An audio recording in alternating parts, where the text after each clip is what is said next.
नमस्कार, मैं श्यामगिरी। आप देख रहे हैं टीएफडी इंडिया न्यूज 24। टीएफडी इंडिया न्यूज 24 में आप सभी दर्शकों का स्वागत है। बड़ी महत्वपूर्ण है कि मोदी अब 100% पीएम नहीं रहेंगे। आप दर्शकों को मैं इसके बारे में बताऊंगा, क्योंकि आज फाइनल हो गया। इसलिए भी कि दिल्ली पुलिस ने हाथ खड़े कर दिए कि उसके बस का नहीं है इस छात्र आंदोलन को संभाल पाना। यह क्लियर होता हुआ नजर आ रहा है और अब इस सरकार को व्यवस्था उसके लिए अलग करनी पड़ेगी। लेकिन इसके पहले जो अभी तक घटनाक्रम है इस छात्र आंदोलन का, यह छात्र आंदोलन पहली चीज यह कि जन आंदोलन में तब्दील हो गया है और दूसरा, सरकार यह समझ गई है कि अब वह सरकार में नहीं रह पाएगी। इसका दूसरा पहलू और भी बड़ी महत्वपूर्ण है कि इस सरकार यह जानती है कि अगर कुर्सी से हट गए तो इनके लिए बड़ी समस्या खड़ी हो जाएगी। लेकिन इसका अगला पहलू यह है कि जिन छात्रों पर एफआईआर दर्ज किया जा रहा है और जिन छात्रों को पीटा गया, उसको लेकर के क्या यह सरकार गंभीर है? तो बिल्कुल नहीं है और छात्रों की सुनने के लिए भी तैयार नहीं। 12 साल के बाद प्रधानमंत्री का मुंह खुला है, फेविक्विक जो लगा हुआ था, मुंह खुला है। मुंह खुला तो खोदा पहाड़ और निकली चूहिया। इन्होंने कहा कि फास्ट ट्रैक कोर्ट बनाएंगे कि पेपर लीक होगा, धांधली होगी तो उसमें सुनवाई करा सकेंगे। चिंता मत कीजिए, 5 साल 10 साल 20 साल में सुनवाई होता रहेगा, जब तक आप बूढ़े होकर दांत टूट जाएंगे आपके। यानी कि छात्रों के साथ एक छल। लेकिन इसका दूसरा पहलू, क्या प्रधानमंत्री यह ट्वीट करके, आपको उन प्रधानमंत्री के ट्वीट को मैं सुना दूं, आप दर्शक तब समझेंगे प्रधानमंत्री ने ट्वीट में क्या कहा। प्रधानमंत्री ने ट्वीट में कहा, बहुत ध्यान से समझिए, कि देश के युवाओं का हित और उनका भविष्य हमारी सर्वोच्च प्राथमिकता है। पेपर लीक के सभी मामलों में दोषियों को जल्द से जल्द कठोर दंड देने के लिए केस के त्वरित निस्तारण के लिए फास्ट ट्रैक कोर्ट का गठन किया जाएगा। इस संबंध में निर्देश दे दिए गए हैं, जबकि संबंधित विभाग आवश्यक कार्रवाई सुनिश्चित करें। विद्यार्थियों के हितों को सुरक्षित करने के लिए सरकार द्वारा दिए जा रहे निर्णयों की श्रृंखला में यह एक महत्वपूर्ण कदम है। युवाओं के भविष्य के साथ खिलवाड़ करने वाले किसी भी व्यक्ति को बख्शा नहीं जाएगा। इंग्लिश और हिंदी में प्रधानमंत्री ने यह ट्वीट किया।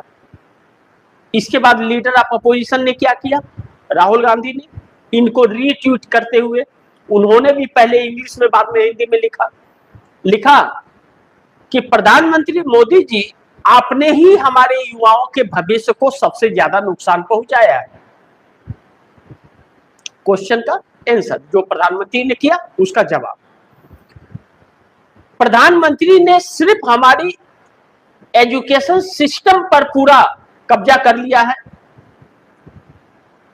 कब्जा होने और उसे बर्बाद होने दिया है, उसे बढ़ावा भी दिया और इसके जिम्मेदार हर व्यक्ति को संरक्षण भी पीएमओ ने दिया है।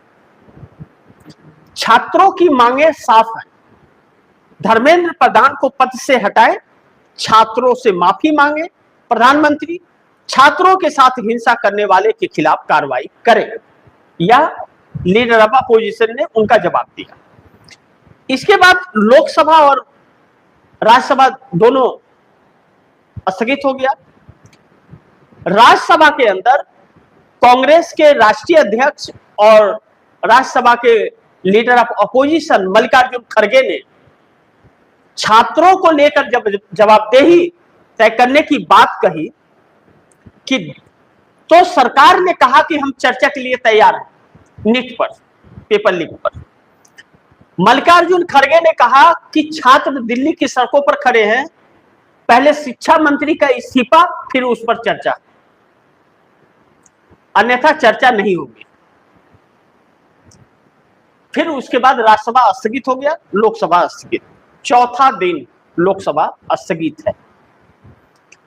छात्रों की संख्या लगातार बढ़ रही है दिल्ली के अंदर, और छात्रों के ऊपर पुलिस की बर्बरता जारी है।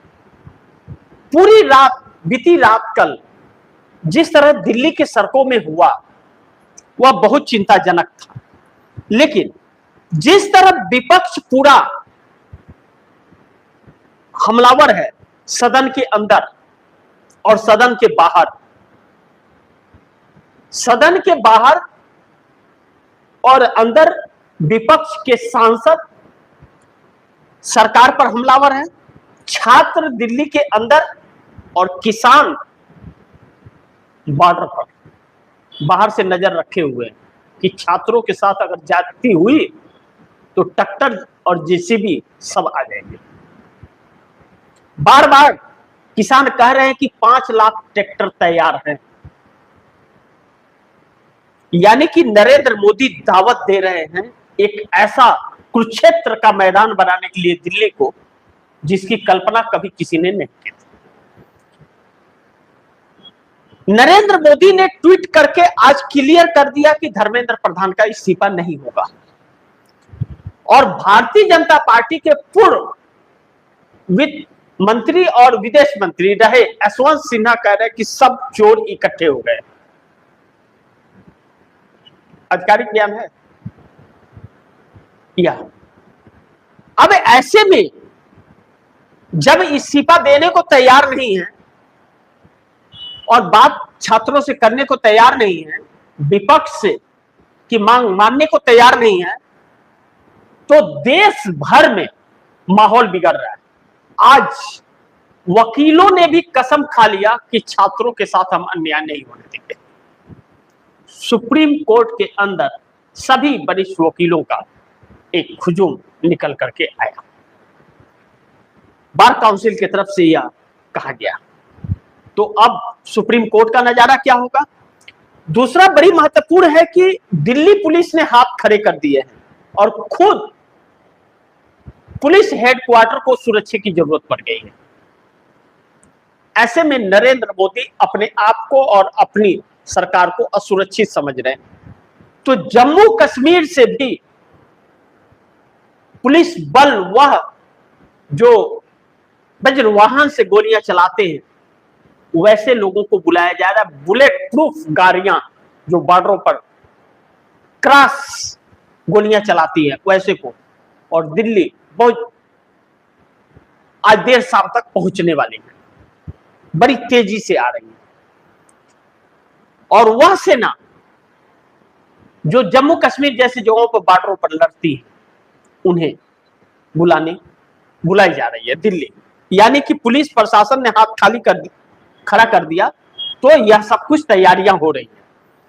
तो क्या हम मान लें कि प्रधानमंत्री नरेंद्र मोदी अब 100% पीएम नहीं रहने वाले हैं? आर पार की लड़ाई हो गई है।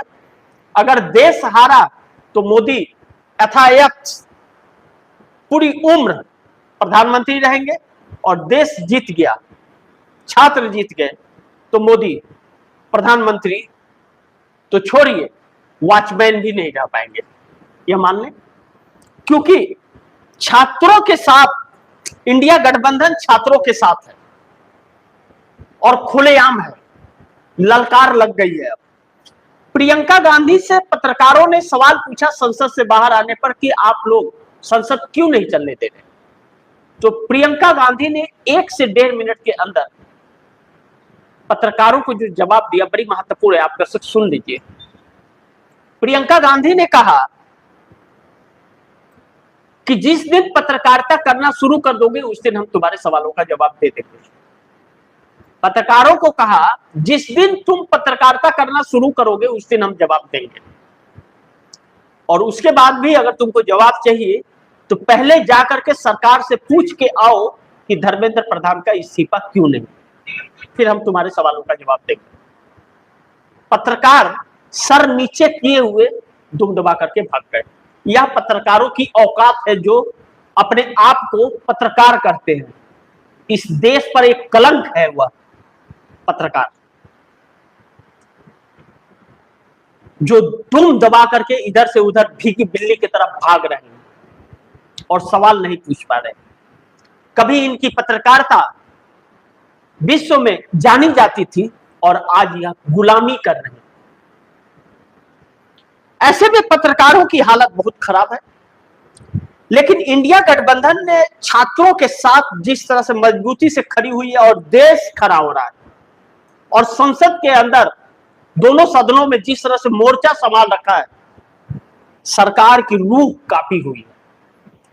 और मोदी, अब धर्मेंद्र प्रधान का इस्तीफा नहीं, अब मोदी का इस्तीफा चाहिए। मैं कहता था ना कि अली बाबा 40 चोरों को छोड़ो, अली बाबा को पकड़ लो तो 40 चोर अपने दुम दबा करके भाग जाएंगे। कौन सी बिल में भागेंगे पता भी नहीं चलेगा। तो अब मोदी का इस्तीफा देश मांग रहा है, मैं नहीं, देश मांग रहा है। और इसी देश में हम लोग भी आते हैं, हम लोग भी मांग रहे हैं। लेकिन छात्रों का बढ़ता आंदोलन नरेंद्र मोदी के चेहरे की हवाइयां उड़ा रहा है। अब नरेंद्र मोदी या बाहर से जो प्रशासन मंगा रहे, पुलिस बल, पैरामिलिट्री फोर्स और बॉर्डरों पर लड़ने वाली सेना, बुलेट प्रूफ गाड़ियां मंगा रहे, क्यों? एक डरपोक क्यों मंगाता है? सुरक्षा क्यों बढ़ाता है? उसे डर होता है अपना। जो नरेंद्र मोदी 12 सालों से लोगों को डरा रहे थे, वह मोदी आज डर गया और सेना के शरण में रहना चाहता है। क्या सेना गोली चला देगी बच्चों पर? चला के तो देखे, देश पलट जाएगा। वह आरएसएस और भाजपा का इस युग का आखिरी पल होगा जिस दिन ऐसा करने की साहस भी कर ले तो। इस बात से इनकार नहीं किया जा सकता। जो अंधभक्त होंगे वह भी, उनके भी आंखों के पर्दे फट जाएंगे उस दिन, जिस दिन ऐसा मोदी ने कदम उठा लिया। और कहते हैं लोग और मोदी के नजदीकी कि मोदी अपने लिए, अपने आप को बचाने के लिए पूरे देश को आग में झोंक सकता है। गोधरा कांड उसका जीता जागता उदाहरण। फैसला तो देश करेगा इसका, लेकिन जो इंडिया गठबंधन टूट कर बिखर गया था, वह इंडिया गठबंधन आज एकजुट नजर आ रहा है। यह खुशी की बात है। लेकिन अभी खुशी की बात नहीं है, इसमें भी चरित्र कितने हैं। अगर यह अब भी अगर ना हुए तो अब बच्चों के अंदर से आवाज गूंज रही है कि अब नेताओं को घेरेंगे। तो एनडीए गठबंधन के नेता भी जो सुन लें कि कब तक इस पुलिस के शरण में रहेंगे, बाहर निकलना पड़ेगा। और सांस लेने भी नहीं देगी इस देश की जनता। और उन नेताओं के घर के बच्चे भी उनको घर के बाहर धक्का मार के निकाल देंगे अगर ऐसी सिचुएशन आ गई। अगर अब बच्चों के साथ कुछ हो गया अगर, तो यह इस सरकार के ताबूत की आखिरी कील होगी। तो फाइनली पुलिस ने हाथ खड़े कर दिए हैं, यानी कि पुलिस यह समझ गई है कि यह ज्यादती हो रही है, तब दूसरा रास्ता अख्तियार किया जा रहा है। यानी कि 100% मोदी नाम की चिड़िया अब पीएम की कुर्सी पर बैठ नहीं पाएगी आने वाले दिनों में। और मैं कह रहा हूं, यही सिचुएशन रहा तो नरेंद्र मोदी 15 अगस्त को झंडा फहराने के लिए प्रधानमंत्री नहीं रहेंगे। यही सिचुएशन रहा तो। और जिस तरह से नेट बंद हो रहा है और दिल्ली के जंतर मंतर के आसपास की सभी दुकानें 6 बजे, 6:30 बजे के बाद बंद करने के आदेश हो गए, 16 मेट्रो स्टेशन बंद हो गए। और हिसाब अब सरकार का ही नहीं, हिसाब न्यायपालिका से लेकर चुनाव आयोग तक का जनता करने लगी। सोच ले गद्दार जितने भी है इस देश की संवैधानिक संस्थाओं पर, जनता जाग गई।